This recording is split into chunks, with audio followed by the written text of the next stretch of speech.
अस्सलामुअलैकुम। क्या हाल हैं आप सबके? उम्मीद है सब खैर खैरियत से होंगे। अल्लाह ताला हमेशा हम सबको अपने हिफ्ज़ व अमान में रखें, आमीन सुबह आमीन।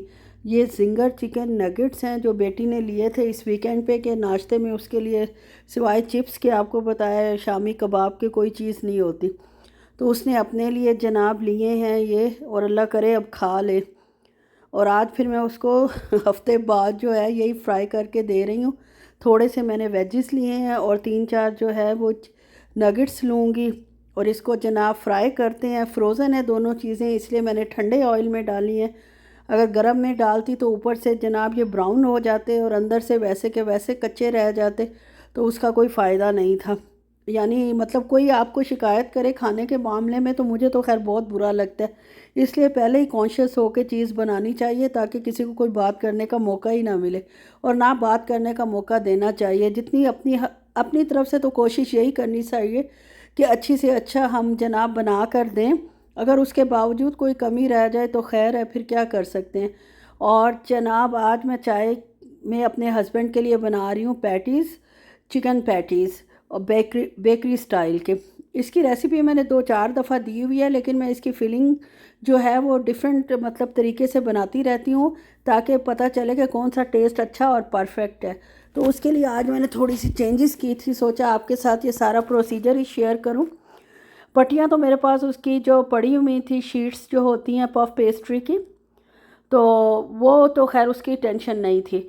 सबसे पहले मैंने 2 प्याज लिए हैं और उनको इस चॉपर में चॉप कर लिया है। मुक्का मार मार के चॉप कर रही हूँ, वैसे तो आराम से होता नहीं है। और ग्रीन चिलीज़ को भी बहुत बारीक, जो सबसे बारीक वाली जाली होती है क्यूब्स की, उसके साथ ग्रीन चिलीज़ को भी क्यूब्स में काट लूँगी। अब जनाब इसकी फ़िलिंग तैयार करते हैं। और फिलिंग बनाने के लिए, जलाने के लिए कह रही, फिलिंग बनाने के लिए आग लगाना बहुत ज़रूरी है। बेशक चूल्हे को हो या आप समझ जाएं किसी को भी हो। और सबसे पहले मैंने सिर्फ 1 या 1.5 टेबलस्पून ऑयल में सफ़ेद ज़ीरा डाला है और उसको लाइट ब्राउन कर लिया। फिर जो अनियंस मैंने जनाब चॉप किए थे, इस तरह चॉप करने से ना मुंह में अनियन आता है तो बहुत अच्छा लगता है। अगर चॉपर में चॉप करो तो बहुत बारीक हो जाता है, जिससे वो टेस्ट नहीं आता। तो अगर आप भी इस तरह चॉपर है और इतना बारीक चॉप हो जाए तो बहुत ही अच्छी बात है। जब ट्रांसलूसेंट हो गए, यानी प्याज जो है वो शीशे की तरह नज़र आने लग गए, तो उसमें मैंने 1 टेबलस्पून मैदा डाल दिया और उसको अच्छे से भून लिया ताकि उसका कच्चापन ख़त्म हो जाए।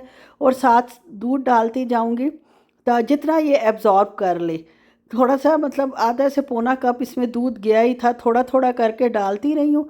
और फिर जनाब इसको मैंने अच्छे से थोड़ा सा मतलब पता चल जाता है, जो बनाते रहते हैं कि उनको कैसे कंसिस्टेंसी का अंदाज़ा हो जाता है।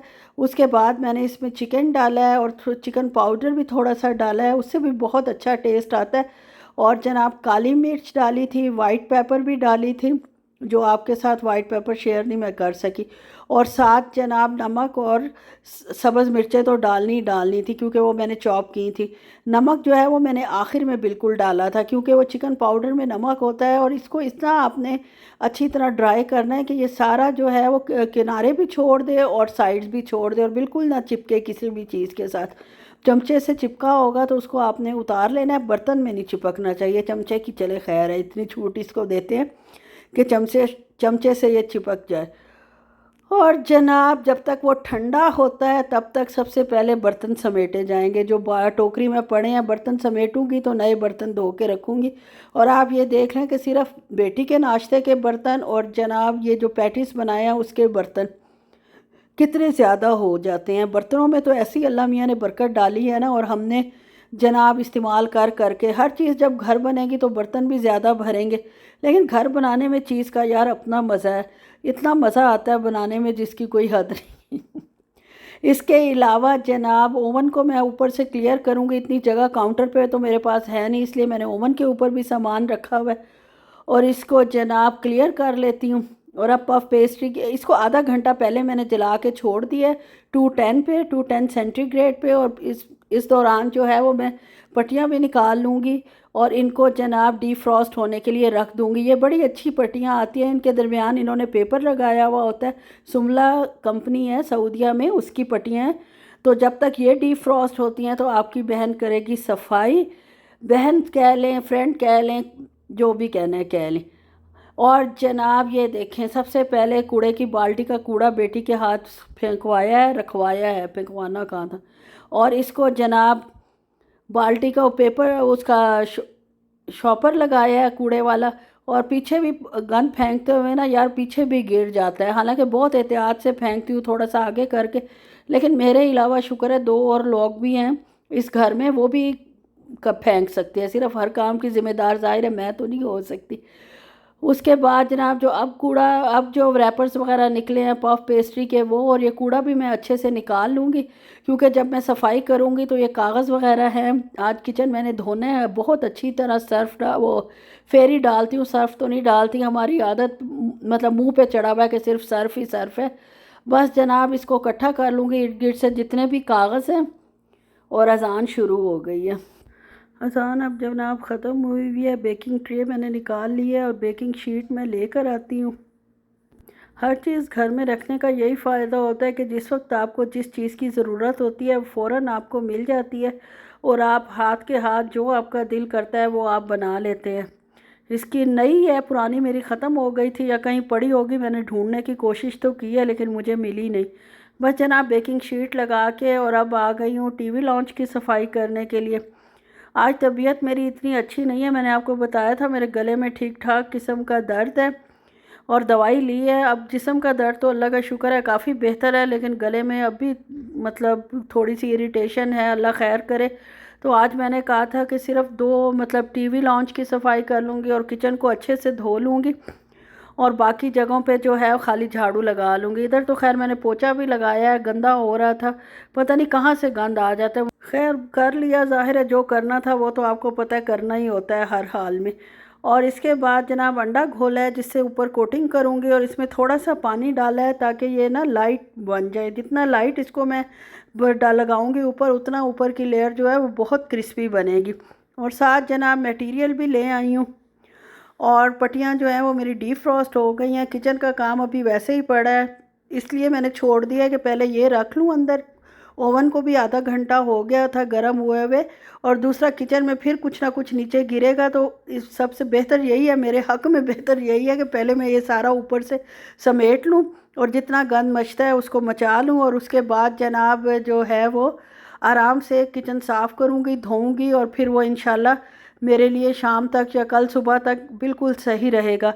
क्योंकि रोटी बनाते हुए तो इतना गंद मचता नहीं है, और ना सब्ज़ी काटते हुए ज़्यादा चीज़ें नीचे गिरती हैं, भोर गिरते हैं और सारा कुछ होता है, लेकिन रोटी बनाते हुए इतना कोई मसला नहीं होता है। साथ के साथ बंदा झाड़ू लगा लेता है और अल्लाह का शुक्र है कि चीज़ साफ़ हो जाती है। और अब जनाब ये मैंने फिलिंग जो इतनी मेहनत से बनाई है, माशाल्लाह बनी तो बहुत अच्छी है, लेकिन जो चीज़ बच जाती है ना उसका जितनी मुझे टेंशन होती है शायद दुनिया में किसी को होती हो। बस फिलिंग अपनी संभाल लिया, उसको दोबारा फ्रीज़ कर दिया। पकी हुई है तो पकी हुई चीज़ को दोबारा फ्रीज़ करने में कोई हर्ज नहीं होता, लेकिन डीप फ्रॉस्ट करने के बाद नहीं। बस जनाब ये सबको मैंने फिल कर लिया है, तिकोन शक्ल बना लिया है। ऊपर जनाब मैंने लगा दिया है अंडा जो मेरा जो मैंने तैयार किया था, और उसको ओवन पे बेक होने के लिए रख दिया है। 15 से 20 मिनट इसको आराम से लग जाएंगे। ऊपर नीचे की ग्रिल मैंने ऑन कर दिया है, 210 टेम्परेचर रखा है। और जनाब उसके बाद अब मेरा किचन का फाइनली काम ख़त्म हो गया। अब सारी सफाई सुथराई होगी और किचन धुलेगा। धोना किचन बहुत बहुत आज मेरे लिए ज़रूरी था। इतना जनाब सब्ज़ियां कल मैंने काटी की हैं, और सफाई तो कर ली थी, झाड़ू लगा लिया था, लेकिन मैं सेटिस्फाई नहीं हुई थी। किचन भी इस तरह साफ़ हो गया और दिल भी खुश हो जाता है बंदे का, अगला काम करने को फिर वही तैयार हो जाता है। इतनी देर में किचन को अच्छी तरह धोया है, सुखाया है, और अब जनाब इतनी देर में माशाल्लाह मेरे पैटीज़ भी तैयार हो गए हैं। और ये पैटीज़ को मैं बाहर निकालती हूँ और हस्बैंड साहब के लिए कोई सर्व करूँगी। सर्व क्या करूँगी, 2 पैटीज़ दे दूँगी और बाकी संभाल के रख लूँगी क्योंकि 2 से ज़्यादा वो एक टाइम में खाएंगे नहीं, और बाकी जो है इंशाल्लाह फिर 1-2 दिन यही चलते रहेंगे। और इसको गर्म करना भी बहुत आसान है, माइक्रोवेव में 10-10 सेकंड पे 20 सेकंड पे करें तो सेम कंडीशन में ये रहते हैं। और जनाब यहीं तक था मेरा व्लॉग। अगर अच्छा लगे तो प्लीज़ लाइक शेयर कर दें और दुआओं में याद रखें।